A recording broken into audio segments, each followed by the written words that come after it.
بسم الله الرحمن الرحيم. الحمد لله رب العالمين والعاقبة للمتقين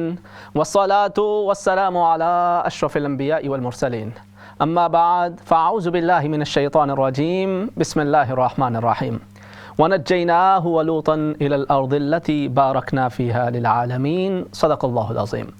ناظرین کرام، السلام علیکم ورحمۃ اللہ وبرکاتہ۔ پروگرام جستجو میں دل کیا تھا گہرائیوں سے میں آپ میں سے ہر ایک کو خوش آمدید کہتا ہوں۔ امید کرتا ہوں آپ تمام احباب بخیر و عافیت ہوں گے، اور یہ دعا کرتا ہوں کہ اللہ کریم آج کی رات اور آنے والے دن کے ہر طرح کے شر سے آپ میں سے ہر ایک کی حفاظت فرمائے، اور اللہ کریم آج کی رات اور آنے والے دن کی ہر طرح کی خیر و برکت سے ہم سب کو حصہ نصیب فرمائے۔ ناظرین کرام، رجب کا مہینہ بھی شروع ہوا چاہتا ہے۔ یہ وہی مہینہ کہ جس کے آغاز میں نبی کریم صلی اللہ علیہ وسلم یہ دعا فرمانا شروع کر دیا کرتے تھے کہ اللہم بارک لنا فی رجب و شعبان وبلغنا رمضان۔ اے الہ العالمین، ہمارے رجب اور شعبان کے اندر برکتیں عطا فرما اور ہمیں بخیر و عافیت رمضان المبارک تک پہنچا۔ اللہ رب العزت سے یہ بھی دعا ہے کہ اس کرونا وبا سے ہم سب کو اللہ کریم محفوظ رکھے، اور صحت، تندرستی، سلامتی، ایمان، بخیر و عافیت ہمیں رمضان المبارک کی بہاریں اللہ کریم زندگی کے اندر ایک مرتبہ پھر سے نصیب فرمائے۔ ناظرین کرام، رجب کا مہینہ ہمیں نبی کریم صلی اللہ علیہ وسلم کے سفر معراج کی یاد دلاتا ہے۔ وہ عظیم سفر کہ جو کائنات کے اندر نہ پہلے کسی کو نصیب ہوا، نہ قیامت تک پھر کبھی کسی کو نصیب ہوگا۔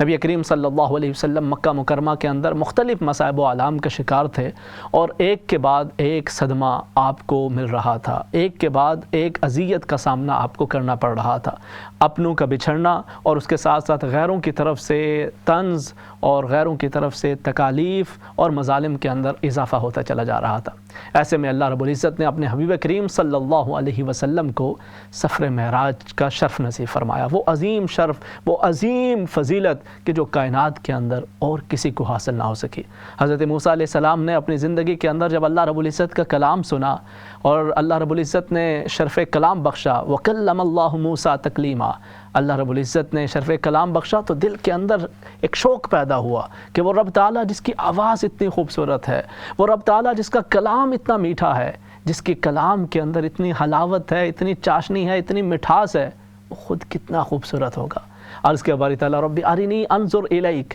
اے باری تعالیٰ میں تجھے دیکھنا چاہتا ہوں، ذرا اپنا دیدار تو فرما دے۔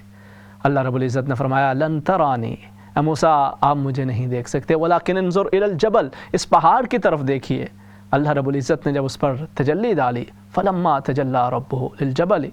جب اللہ رب العزت نے تجلی ڈالی تو وہ پہاڑ ریزہ ریزہ ہو گیا۔ لیکن اللہ رب العزت نے اپنے حبیب کریم صلی اللہ علیہ وسلم کو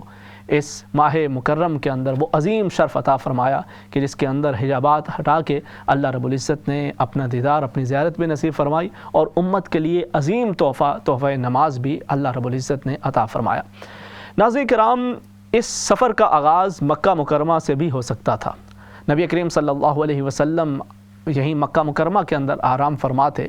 اور یہیں سے اس سفر مبارک کا آغاز ہو سکتا تھا، لیکن اللہ رب العزت نے مکہ مکرمہ سے اس کا آغاز کرنے کے بجائے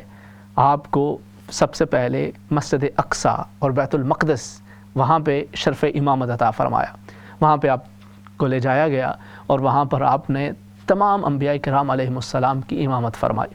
آخر مسجد اقصیٰ کیوں؟ مسجد اقصیٰ کی اہمیت کیا ہے؟ اس کی تاریخ کیا ہے؟ اس کے آج کے حالات کیا ہیں؟ اور انسانی تاریخ کے اندر مختلف ادوار کے اندر یہ کن کن حالات سے گزرتے رہے، انشاءاللہ ہم مسجد اقصیٰ کی تاریخ کے حوالے سے بھی آنے والے کچھ پروگرامز کے اندر بات کریں گے، اور ساتھ ساتھ نبی کریم صلی اللہ علیہ وسلم کے سفر معراج کی حکمتیں، ان کے اندر ہمارے لیے جو سبق ہیں، آج ہماری زندگیوں کے اندر جو مسائل ہیں، جو پریشانیاں ہیں، ان کے اندر نبی کریم صلی اللہ علیہ وسلم کے سفر معراج سے ہمیں کیا رہنمائی اور کیا روشنی ملتی ہے، اس کا ذکر خیر بھی کرتے رہیں گے۔ مگر سب سے پہلے مسجد اقصیٰ سے آغاز کرتے ہیں۔ ناظرین کرام، مسجد اقصیٰ فلسطین کی اس بابرکت سرزمین پہ موجود ہے کہ جس کو اللہ رب العزت نے بابرکت سرزمین کہا۔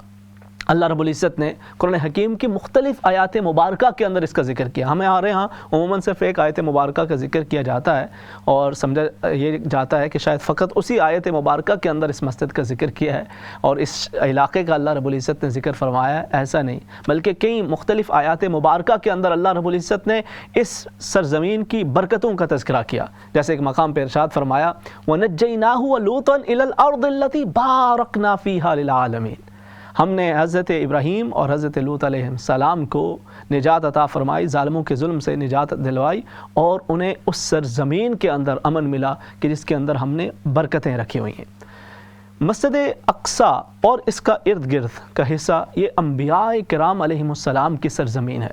کئی انبیاء کرام علیہم السلام کی ولادت وہاں پہ ہوئی، اور کئی وہ کہ جو ہجرت کر کے وہاں پہ تشریف لے گئے۔ اور اگر آپ تاریخ انسانیت کو اٹھا کے دیکھیں اور مقدس کتب کا مطالعہ کریں اور قرآن حکیم کا مطالعہ کریں تو آپ کو معلوم ہوتا ہے کہ مختلف انبیاء کرام علیہم السلام کی یادیں اس بابرکت سرزمین سے وابستہ ہیں، اور اللہ رب العزت نے جب اس کے ارد گرد کو بابرکت کہا ہے، شاید فرمایا کہ بارکنا حولہ، ہم نے اس کے ارد گرد کو، مسجد اقصی کے ارد گرد کو بابرکت بنایا ہوا ہے، تو اس کی اپنی برکتوں کا عالم کیا ہوگا۔ اچھا، اس کے ارد گرد یہ جو پورا علاقہ ہے، یہ شام کی سرزمین ہو، یہ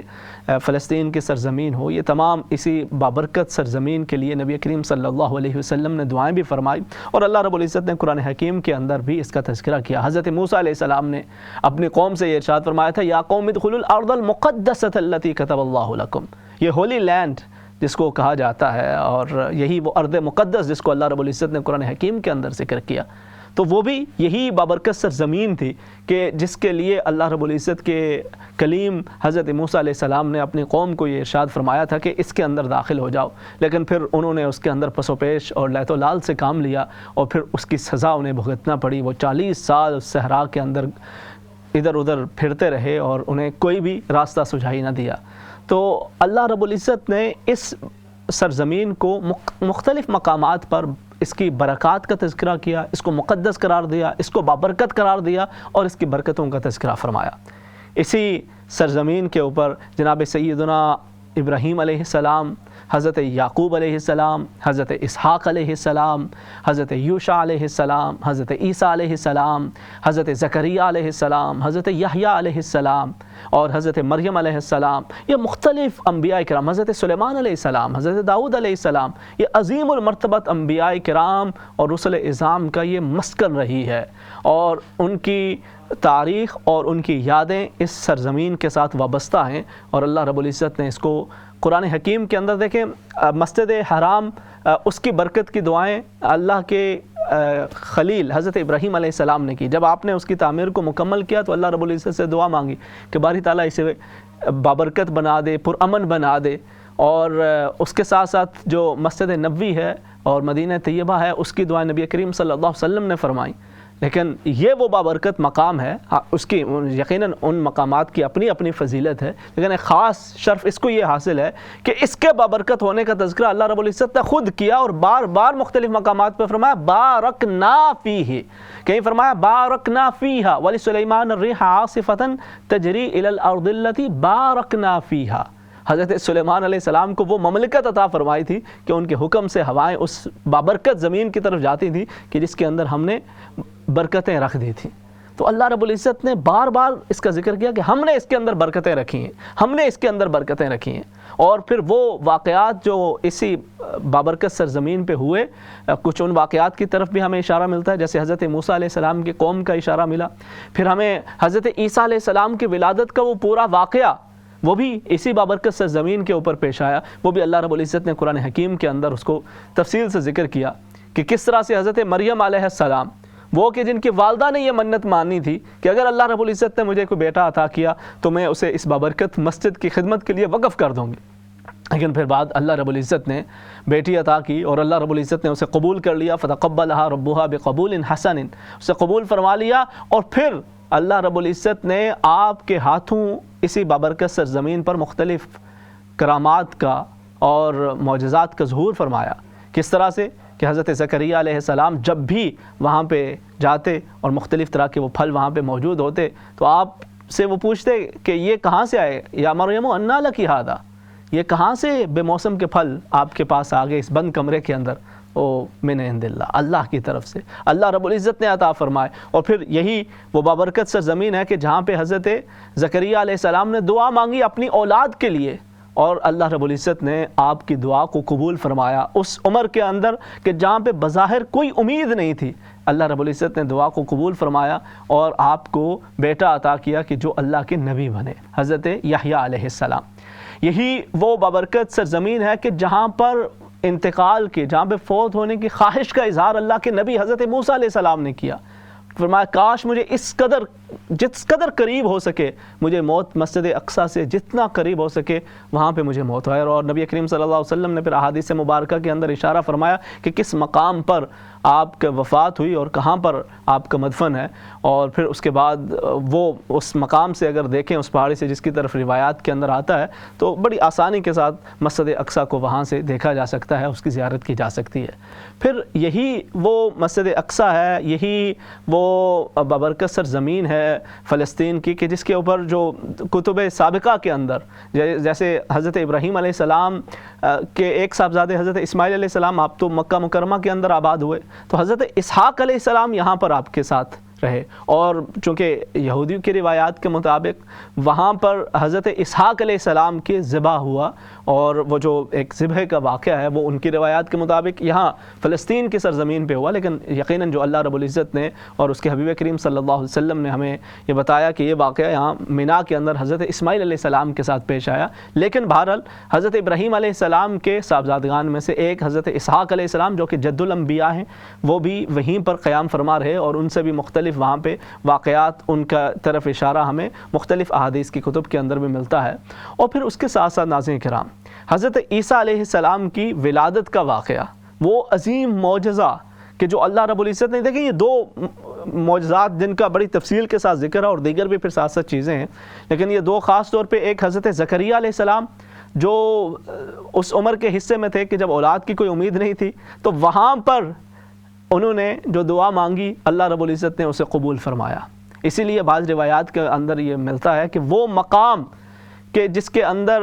یہ مسجد اقصیٰ، وہ بابرکت سرزمین جہاں پہ یہ واقع ہے، وہ کہ یہ ان مقامات میں سے ہے کہ جہاں پر اللہ رب العزت دعائیں قبول فرمایا کرتا ہے۔ کچھ مقامات کی اپنی فضیلت ہوتی ہے، ان میں سے اسی طرح سے حضرت مریم علیہ السلام کو بھی اللہ رب العزت نے جو بیٹا عطا فرمایا، اور وہ بھی ایک عظیم معجزہ تھا حضرت عیسیٰ علیہ السلام والا، تو وہ بھی اسی بابرکت سرزمین پہ پیش آیا۔ اور اس زمین کو، اس بابرکت سرزمین کو آپ معجزات کی سرزمین کہہ سکتے ہیں، آپ برکات کی سرزمین کہہ سکتے ہیں، آپ اللہ رب العزت کے فضل و کرم کا منبع اور اس کی عنایات کا مرکز قرار دے سکتے ہیں۔ اور کس طرح سے اللہ رب العزت نے یہاں پر مختلف انبیاء کرام علیہم السلام کے لیے ایک امن و سکون کے ذرائع بنائے، اس کا تذکرہ بھی قرآن حکیم کے اندر بھی اس کی طرف اشارے ہیں، اور احادیث مبارکہ کے اندر بھی اس کی طرف ہمیں اشارے ملتے ہیں۔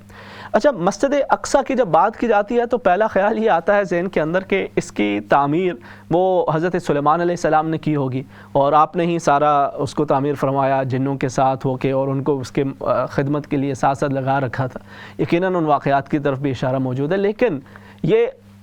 ابتدائی اس کی تعمیر نہیں حضرت سلیمان علیہ السلام نے فرمائی، بلکہ جیسے مسجد حرام اس کی تعمیر حضرت آدم علیہ السلام نے کر دی تھی، اور حضرت آدم علیہ السلام نے بھی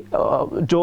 فرشتوں نے آپ کے ساتھ مل کے اس مقام مقدسہ کو سب سے پہلے اس کی تعمیر فرمائی، لیکن اس کے بعد پھر جب اس کے آثار مٹتے چلے گئے تو بعد کے اندر آ کر پھر حضرت ابراہیم علیہ السلام نے وَإِذْ يَرْفَعُ إِبْرَاهِيمُ الْقَوَاعِدَ مِنَ الْبَيْتِ وَإِسْمَاعِيلُ، آغاز پہلے ہو چکا تھا، بلکہ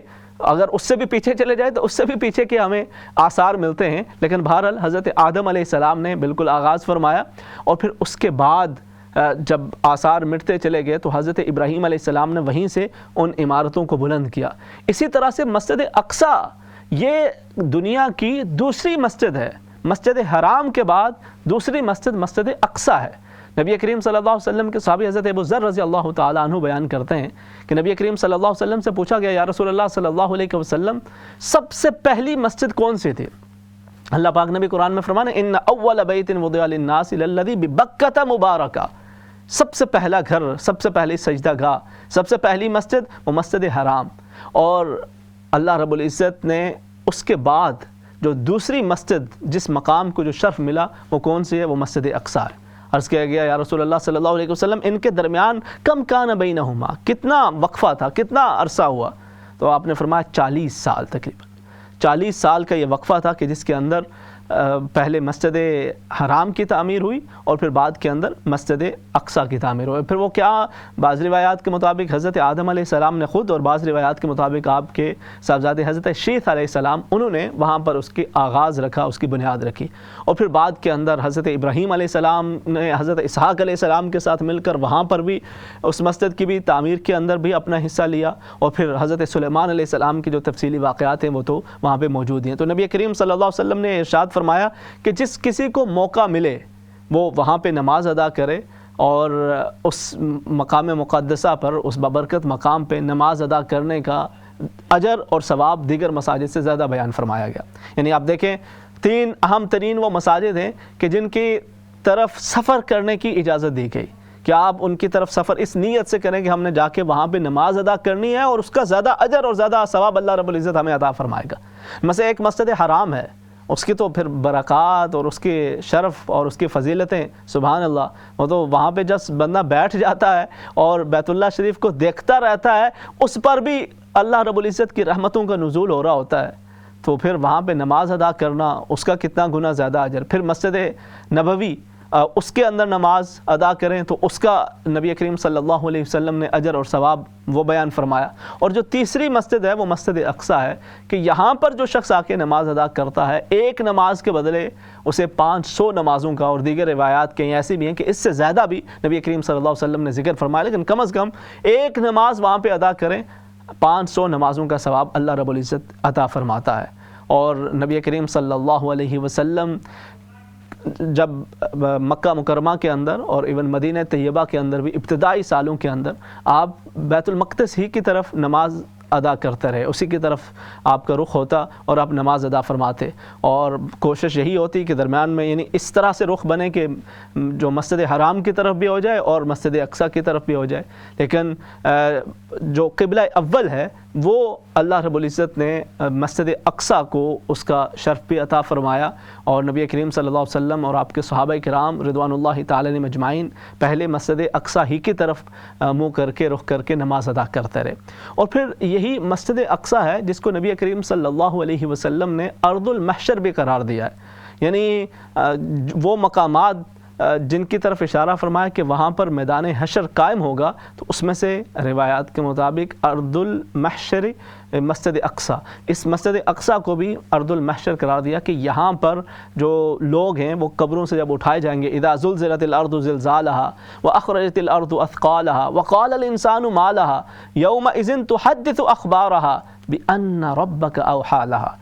جب قبروں سے اٹھایا جائے گا اور اللہ کے حضور حاضر ہوں گے، جمع ہوں گے، تو وہ میدان حشر بھی اسی مسجد اقصیٰ اور اس کے ارد گرد کی یہ جو بابرکت سرزمین ہے، اس کے اوپر بھی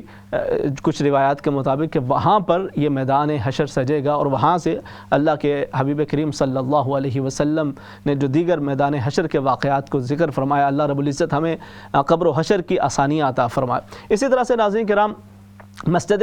اقصیٰ کی ایک اور اہم ترین جو فضیلت نبی کریم صلی اللہ علیہ وسلم نے بیان فرمائی، وہ آپ نے یہ ارشاد فرمایا کہ حضرت ام سلمہ رضی اللہ تعالی عنہ اس کی روایت کرتے ہیں کہ میں نے نبی کریم صلی اللہ علیہ وسلم کو یہ فرماتے سنا کہ جو شخص مسجد اقصیٰ سے عمرہ یا حج کرنے کا احرام باندھے، یعنی آپ گھر سے بھی جاتے ہیں، یقیناً اس کا بھی ایک اپنا اجر اور ثواب ہے، لیکن اگر اس طرح کا اگر موقع نصیب ہو جائے کہ آپ مسجد اقصیٰ میں اور وہاں سے احرام باندھ کر آپ حج یا عمرے کے لیے جاتے ہیں، تو فرمایا کہ اللہ رب العزت اس شخص کے گزشتہ گناہوں کو معاف فرما دے، اور ساتھ وجبت لہ الجنہ کہ اس کے اوپر اللہ کی طرف سے جنت واجب کرا دی جائے. اس قدر اس بابرکت مقام کو شرف اور فضیلتیں حاصل ہیں. اسی طرح سے ایک اور حدیث مبارکہ کے اندر نبی کریم صلی اللہ علیہ وسلم نے ارشاد فرمایا کہ جو شخص یہ چاہتا ہے کہ اس دنیا کے اندر جنت کا ایک ٹکڑا دیکھ لے، تو ایک تو ہمیں ریاض الجنہ کا ملتا ہے جو نبی کریم صلی اللہ علیہ وسلم کی مسجد نبوی کے اندر آپ کے ممبر مبارک کے قریب کے جو ایک ریاض الجنہ کا ٹکڑا ہے، وہ آپ کے حجرہ مبارک اور آپ کے ممبر مبارک کے درمیان کا جو حصہ ہے، ایک وہ ریاض الجنہ، اور پھر دوسرا آپ نے یہاں پر بقعۃ من بقاع الجنہ کہ جو جنت کے ٹکڑوں میں سے کوئی ٹکڑا دیکھنا چاہتا ہے تو اسے چاہیے کہ وہ بیت المقدس کو دیکھ لے. اللہ رب العزت کے حبیب کریم صلی اللہ علیہ وسلم نے اس کی ترغیب دلائی کہ انسان جا کے وہاں پر اس کی زیارت بھی کرے اور اس کا ایک اپنا اجر اور ثواب۔ حضرت ابن عمر رضی اللہ تعالیٰ عنہ یہ وہ صحابی ہے رسول صلی اللہ علیہ وسلم ہے کہ جن کی یہ آرزو ہوا کرتی تھی کہ وہ ہمیشہ وہ کام سر انجام دے جو نبی کریم صلی اللہ علیہ وسلم کو انہوں نے کرتے دیکھا، اور وہ آپ کی وہ سنتیں بھی کہ جو عموماً معاملات کے اندر روزمرہ حالات کے حوالے سے ہوتی، کھانے پینے کی چیزوں کے حوالے سے ہوں، لباس کے حوالے سے ہوں، دیگر رہن سہن کے امور کے حوالے سے ہوں، سفر کے حوالے سے ہوں، تو ان کی یہ کوشش ہوتی کہ انہوں نے اپنی زندگی کے اندر جیسے جیسے نبی کریم صلی اللہ علیہ وسلم کو کرتے ہوئے دیکھا تھا وہ ویسا ہی کرنے کی کوشش کرتے تھے۔ تو نبی کریم صلی اللہ علیہ وسلم نے آپ نے یہ احادیث مبارکہ اور یہ فضائل سن رکھے تھے، تو آپ بطور خاص مسجد اقصیٰ تشریف لے جاتے اور وہاں پر بس آپ نماز ادا کرنے کے لیے، کیونکہ نبی کریم صلی اللہ علیہ وسلم نے اس میں نماز کی اجازت بھی عطا فرمائی کہ وہ مساجد کے جن کی طرف آپ سفر کے لیے جا سکتے ہیں، نماز کی ادائیگی کے لیے جا سکتے ہیں، اور پھر نماز کی ادائیگی کی اس میں فضیلت بھی بیان فرمائی، تو آپ بطور خاص صرف اسی لیے جاتے کہ وہاں پہ جا کے آپ نفل ادا کریں، نماز ادا کریں، اور پھر آپ پانی تک وہاں سے نہ پیتے کہ کہیں میری نیت کے اندر کوئی اور چیز شامل نہ ہو جائے، وہ نماز ادا فرما کے واپس تشریف لے جاتے۔ تو نبی کریم صلی اللہ علیہ وسلم کے صحابہ کرام رضوان اللہ تعالی علیہم اجمعین کو اس کا احساس تھا۔ پھر حضرت عمر فاروق رضی اللہ تعالی عنہ کے زمانے کے اندر مسجد اقصیٰ فتح ہوئی اور مسلمانوں کو وہاں پر اللہ رب العزت نے غلبہ عطا فرمایا، اور وہ جو ایک وقت تھا وہ ایک سنہری دور تھا، کیونکہ اس کے اندر جو دیگر جو مذاہب تھے ان کو بھی اسی طرح سے بھرپور طریقے سے، کیونکہ یہ جو سرزمین ہے یہ چاہے وہ عیسائی ہوں، چاہے وہ یہودی ہوں، مسلمانوں سب کے لیے ایک ارض مقدس ہے اور ہولی لینڈ ہے اور بابرکت سرزمین ہے، سبھی اس کا احترام کرتے ہیں۔ تو وہ جو دور تھا وہ ایون وہ تاریخ دان کہ جو دیگر مذاہب سے بھی تعلق رکھتے ہیں، جب وہ بغیر کسی باعث ہوئے جب تاریخ کا مطالعہ کرتے ہیں تو وہ اس بات کا اقرار کرتے ہیں کہ وہ جو مسلمانوں کے دور کے اندر جو مسجد اقصیٰ اور اس بابرکت سرزمین کے اندر جو مواقع ہمیں نصیب ہوئے اور جو آزادی تھی ویسا پہلے ممکن نہیں تھا، اور پھر بعد کے اندر بھی جب دوبارہ سے مسلمانوں سے یہ چھنا اور پھر اس کے بعد کچھ حالات ایسے بنے، اس کی بھی انشاءاللہ کبھی تفصیلاً ذکر کریں گے کہ جب بہت زیادہ مسجد اقصیٰ کی بھی ایک طرح سے بے حرمتی ہونے لگی، اور وہ جو ایک تابوت سکینہ وہ کیا ہے، اس کی ایک اپنی حکمت ہے کہ وہ اس کی بھی برکتیں ہیں، اور وہ بھی چونکہ اسی حوالے سے ذکر کیا جاتا ہے کہ وہ وہیں پر مسجد اقصیٰ کے نیچے وہ موجود ہے، تو پھر اس کے لیے کیا تگ و دو کی جاتی ہے اور کس طرح سے اس کو حاصل کرنے کی کوشش کی جاتی ہے، اور وہ کیا اتنی اہمیت کیوں ہے، اس کے اندر کیا رکھا ہوا ہے کہ اللہ رب العزت نے قرآن حکیم کے اندر بھی اس کا تذکرہ فرمایا ہے۔ تو وہ ایک الگ چیپٹر ہے انشاءاللہ آنے والے پروگرامز کے اندر، اس کو بھی ہم ذرا تفصیلاً اس مہینے کی مناسبت سے ساتھ ساتھ ذکر کرتے رہیں گے۔ لیکن پھر بعد کے اندر سلطان صلاح الدین ایوبی وہ شخصیت تھے کہ جنہوں نے دوبارہ پھر سے مسجد اقصیٰ کو مسلمانوں کے لیے اس کو انہوں نے فتح فرمایا، اور پھر اس کے بعد وہاں پہ ایک مرتبہ پھر سے وہی مسلمان جیسے اپنی جو دیگر رعایا کے ساتھ ساتھ جو اقلیتیں تھیں ان کے بھی جو حقوق تھے ان کو اسی طرح سے پورا کرنے کا ایک سلسلہ جاری رہا۔ پھر مسجد اقصیٰ کن کن ادوار سے گزری اور آج کن ادوار سے گزر رہی ہے، اور مسلمانوں کی اور بہت بڑے بڑے قومیں کہ جو اس کے اندر بڑا کردار ادا کر سکتی ہیں ان کی کیا حالت ہے، اور کس طرح سے اس کے اندر مختلف ادوار کے اندر اس کے مسجد اقصیٰ، اور پھر کس طرح سے وہاں پر صحابہ کرام رضوان اللہ تعالی علیہم اجمعین کی بھی شہادتیں واقع ہوئیں، اور اس کے بعد بھی تاریخ کے اندر بہت مختلف بڑی بڑی شخصیات کہ جن کی وہاں پر اسی مسجد کی ایک طرح سے حفاظت کے لیے انہوں نے اپنی جانوں کے نذرانے پیش کیے۔ ایک عظیم ایک داستان ہے مسجد اقصیٰ کے ساتھ یا ارض مقدس فلسطین کے ساتھ ہمارا ایک جو تعلق و رشتہ اور اس بابرکت جو مسجد کے ساتھ ہے وہ ایک دین کا رشتہ ہے، ایک دین کا تعلق ہے، اور اس کو کس طرح سے تاریخ کے ادوار کے اندر مختلف مصائب کا سامنا کرنا پڑا انشاءاللہ ہم آگے آنے والے کچھ پروگرامز کے اندر اس کا بھی ساتھ ساتھ ذکر کرتے رہیں گے۔ اللہ رب العزت سے یہ دعا ہے کہ وہ ہمیں اپنی زندگی کے اندر حرمین طیبین کے ساتھ ساتھ قبلہ اول مسجد اقصیٰ کی زیارت بھی نصیب فرمائے۔